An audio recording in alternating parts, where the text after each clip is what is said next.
My parents humiliated me at their wedding anniversary, so I never returned. Why is she sitting at the staff table? My mother whispered into the mic, not realizing it was still on. My dad left. Because she's never been part of the main picture. Anyway, guests turned. Someone actually clapped awkwardly. I stayed seated. But what I did next shocked them all. My name is Savannah Reed. I'm 34 years old. I've always been the quiet middle daughter, the one they forgot to introduce at parties, the one whose name came last, if it came at all. I work as a contracts manager for a mid-sized construction firm in Central Ohio. Nothing flashy, no corner office, no company car. But I'm good at details. I read every line twice. I catch what other people skip. Growing up, my older sister, Chelsea, was the one they always praised. Straight A's, cheer captain, engagement ring by 25. She had the kind of life my parents could photograph and post without thinking twice. I was too serious, too sensitive, not social enough. Those were the labels they stuck on me before I was old enough to argue back. Family events felt like auditions I never passed. I'd show up, sit where they told me, smile when they needed me to, and leave without anyone noticing. I wasn't rich or glamorous. I didn't have the big house or the perfect photos online. But I had something they didn't expect. I paid attention.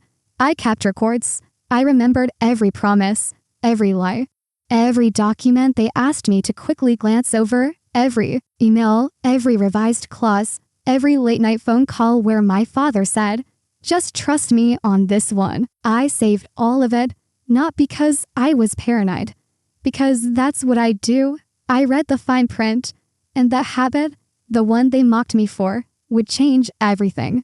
If you've ever been treated like an afterthought in your own family, I see you. Subscribe if you know what it feels like to sit at the edge of the table instead of the center.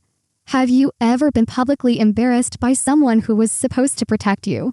Click hype and tell me your story below. My parents' 40th wedding anniversary was held at a rented banquet hall on the east side of town. White tablecloths, centerpieces with fake peonies, a DJ playing soft jazz near the entrance.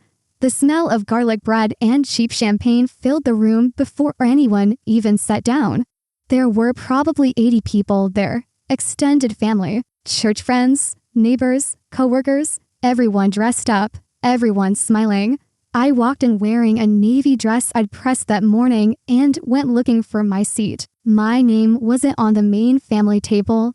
It wasn't on the second table either. I found it near the back wall, tucked between the catering staff station and the emergency exit, a folding chair. No place card, just a sticky note with my name written in my mother's handwriting. I walked to the main table and quietly asked my mom about it. She barely looked up from adjusting a floral arrangement. "Don't make this about you, Savannah." We had limited space. There were 2 empty chairs at the family table. I counted them during the speeches. My dad stood at the podium with a wireless mic and a glass of sparkling cider. He talked about his marriage, his faith, his blessings. Then he looked out at the crowd and said, "Our youngest still hasn't quite figured life out. But hey, there's still time." People laughed politely. Some didn't laugh at all. Then Chelsea stood up. She smoothed her dress and smiled wide. "Maybe by the next anniversary, Savannah will have something to celebrate too." More laughter, louder this time. I sat at my folding chair and felt the heat rise out the back of my neck. But I didn't leave. Not yet, because something else happened during that party that changed everything. My parents stood together at the mic and publicly thanked Chelsea for helping with all the paperwork for their small rental property business. 3 rental houses they'd been managing for over a decade. The crowd clapped. Chelsea waved like she was accepting an award. But I was the one who handled that paperwork for years. I reviewed leases. I flagged liability issues. I negotiated with tenants. When things got complicated, Chelsea never once opened a contract file. Then my father made an announcement that hit me like a wall. He said he was transferring partial ownership of the family properties to Chelsea because she had proven herself responsible, My ears started ringing. I thought about the documents he'd asked me to review 6 months earlier. Documents I signed because he told me they were routine updates. I now understood what those documents actually were. They weren't updates. They were transfers. And my signature was on them because I trusted him when he said, "Don't worry about it. Just sign." The silence after that party was deafening. Not the kind of silence that comes from peace. The kind that comes from being slowly erased. I texted my parents the next day asking about the property filings. No response. I texted again 2 days later. Nothing. A week passed. Still nothing. Meanwhile, Chelsea posted on social media a photo of herself standing in front of one of the Randall properties with the caption, "Hard work pays off. So grateful to finally be recognized for what I've built." I stared at that post for a long time. The taste of cold coffee sat bitter on my tongue as I read the comments underneath. Relatives congratulating her. Family friends saying how proud they were. One of my cousins even wrote, "You've always been the responsible one." I closed the app and set my phone face down on the counter. At the next family gathering, a cousin's baby shower held in my aunt's living room, I overheard two relatives talking in the kitchen. They didn't know I was standing in the hallway. Savannah was never interested in the family business anyway. One of them said, "She's always been off doing her own thing." That story had been planted, carefully, quietly, and it was growing roots everywhere I looked. A few weeks later, my father called. His voice was casual, almost cheerful. "Hey, Sav, I need you to quickly look over one more document." Nothing major, just a small update to the property agreements. I didn't say yes right away. This time, I read every single word, twice. What I found made my hands go cold. The document contained clauses that shifted financial liability onto me while simultaneously removing any decision-making authority I had over the properties. I was being set up to carry the risk while Chelsea carried the title. When I called him back and questioned it, his tone changed immediately. "Don't overthink it, Savannah. You always complicate things. Just sign it and move on." I didn't sign it. The following Sunday, I went to the church brunch my parents hosted every month. I arrived early and heard my mother talking to a group of friends near the coffee station. The smell of cinnamon rolls and brewing coffee hung thick in the air. Savannah stepped back from the business.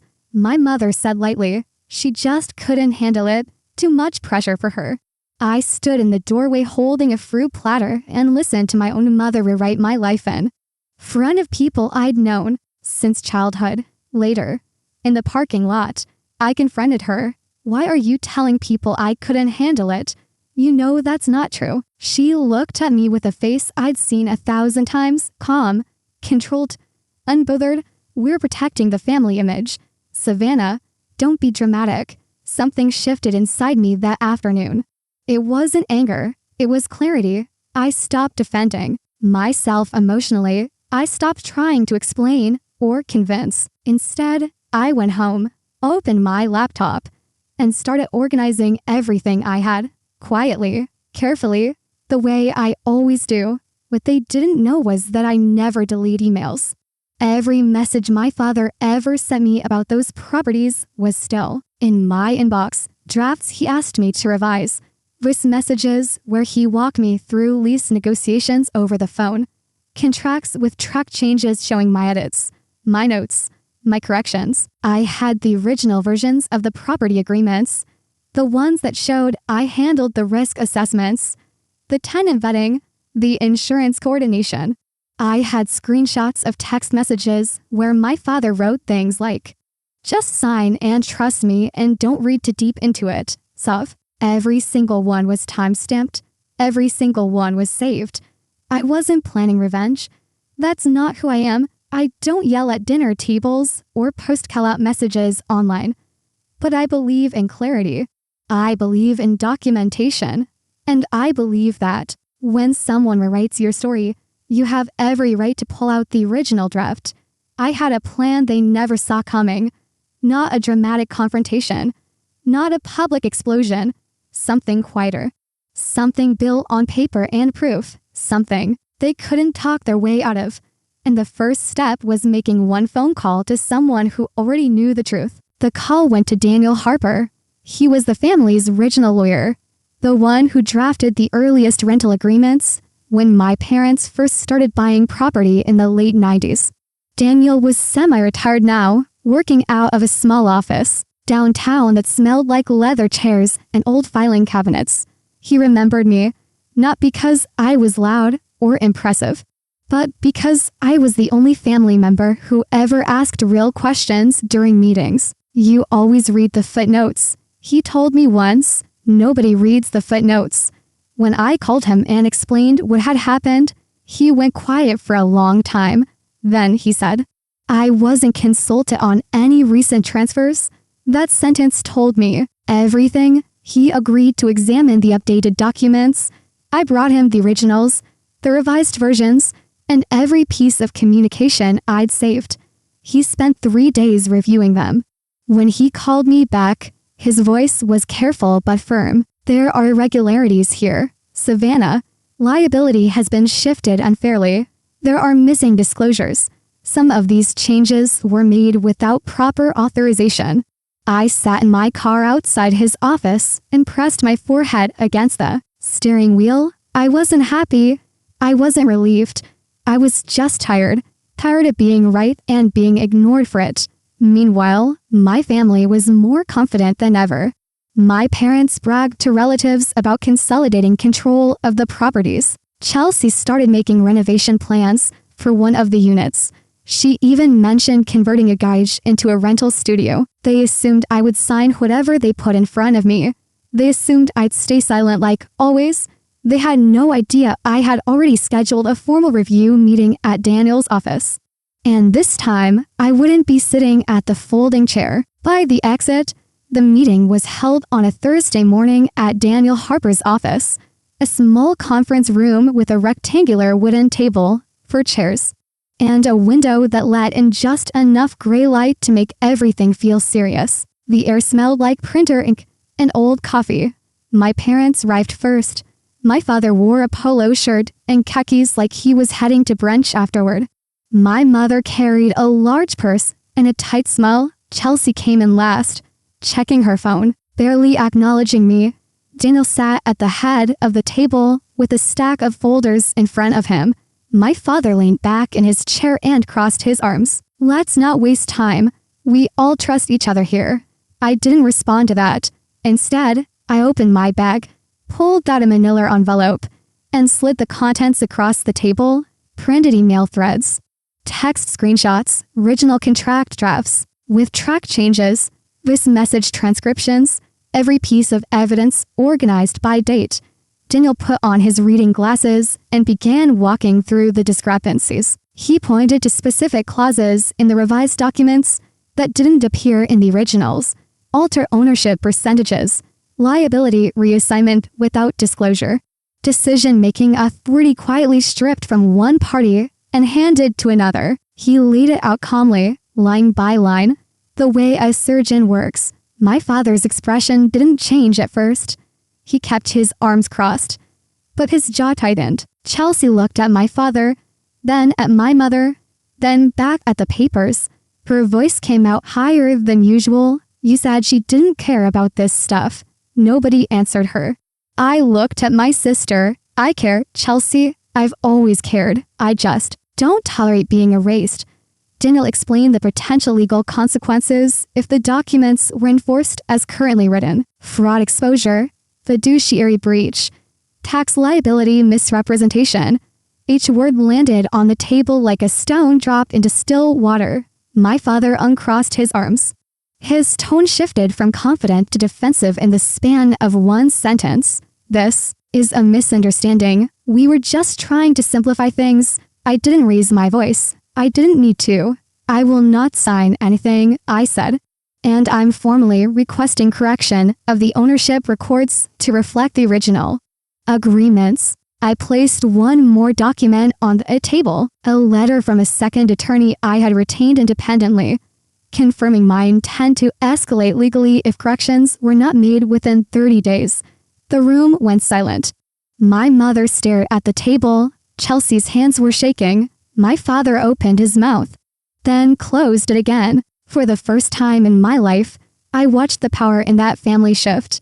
Not because I screamed, not because I cried, because I read every line. And this time, I didn't sign. The corrections took 6 weeks. Daniel oversaw the process. Every document was reviewed, revised, and refiled under proper legal supervision. The ownership structure was restored to reflect the original agreements. My name appeared where it was supposed to. My contributions were documented clearly. No more hidden clauses. No more shifted liability. Once it was done, I made a decision that surprised even Daniel. I removed myself from the daily operations entirely. I didn't want to manage the properties anymore. I didn't want to sit in meetings with people who had tried to erase me from the paperwork. I requested a fair buyout of my share, calculated based on current market value, and I got it clean, legal, final. My parents' anniversary glow faded quickly after that. Relatives started learning the truth. Not because I told them. I never made a public statement. But paperwork has a way of speaking for itself, and people talk. The cousin who once said I was never interested called me quietly one evening and apologized. Chelsea avoided eye contact at the next family gathering. She sat at the far end of the table and didn't speak much. My parents sent a few texts over the following months. Short, cautious, nothing that resembled an actual apology. I didn't respond with anger. I just didn't respond much at all. I chose distance. Not dramatic, not permanent, just firm. I stopped attending events where I was treated like an afterthought. I stopped answering calls that only came when they needed something. I built a life where my value wasn't determined by a seating chart. Sometimes walking away from your family and losing them, it's finding yourself. And sometimes the quiet one at the back table is the only one who read the contract. Have you ever been humiliated in front of others by your own family? Maybe they laughed at you, erased your effort, or rewrote the story to make you small. Share your story in the comments. This space is for people who refuse to stay silent. Subscribe if you've had to defend your name. Click hype to help this story reach others who need it. Did this story hit home? Let me know by liking the video and sharing your thoughts in the comments. Click hype to help this story find others who've felt the same way. Your support makes a huge difference.